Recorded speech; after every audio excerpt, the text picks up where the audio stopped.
From your perspective, who's responsible for this TSA funding deletion? Well, you know what's interesting about this? I think so many people are frustrated with the finger pointing. So to sit and say, you know, it's their fault, it's their fault. At the end of the day, the American people just want Congress to work. They want their government to work for them. And what's happening right now, TSA agents not getting paid. Now, luckily, you know, the president is going to dip into the funds that that DHS has through the One Big Beautiful Bill that passed in July of 2025 and use those funds to pay the TSA agents.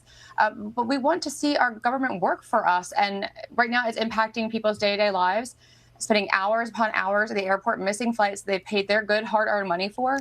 That doesn't sit well with the American people. And when Congress is, you know, eager to leave town because they, you know, want to go home to their families, understandable, to go home to their constituents, understandable, but get your job done. And it feels we the people, we the voters, we want to see things work. We don't care who necessarily wins their political argument. We want to see government work, and funding our TSA agents and funding our departments should be pretty, you know, clear that that's their job and they need to get it done. Yeah.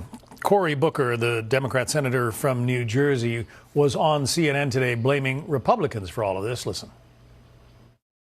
We're not giving an inch until there's reforms. But right now, you're creating chaos at our airports. Pay them. So this is what we've been asking for weeks. We finally got it. And now we're seeing the House say no. We want to continue this shutdown, not a dollar for ICE until you agree to reforms. In the meantime, stop causing chaos in the rest of America. So he just essentially took credit for the shutdown, saying they want to reform ICE. But ICE isn't the organization that's being punished or defunded here.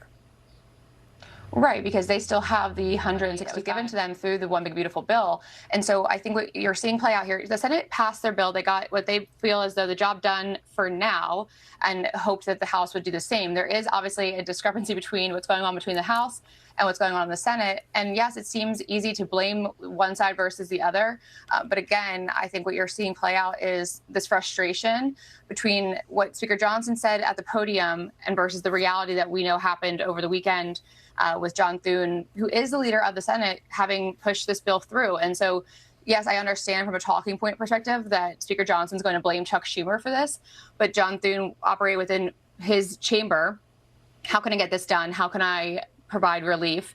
And the House needs to do the same. I understand the frustrations and making sure that the department gets funded at some point, but right now they're already funded. So why this delay? Here's what Speaker Johnson posted on X. Murderous illegal aliens over American citizens. Look at their actions, their words, and their votes. Is he wrong?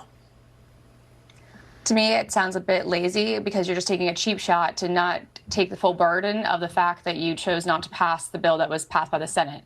And again, at the end of the day, people want to see things work, and this is not working. And that's not showing with the American people that you're doing your job. And so there is a frustration there. So I don't think that it's actually a strong strategy by the Speaker.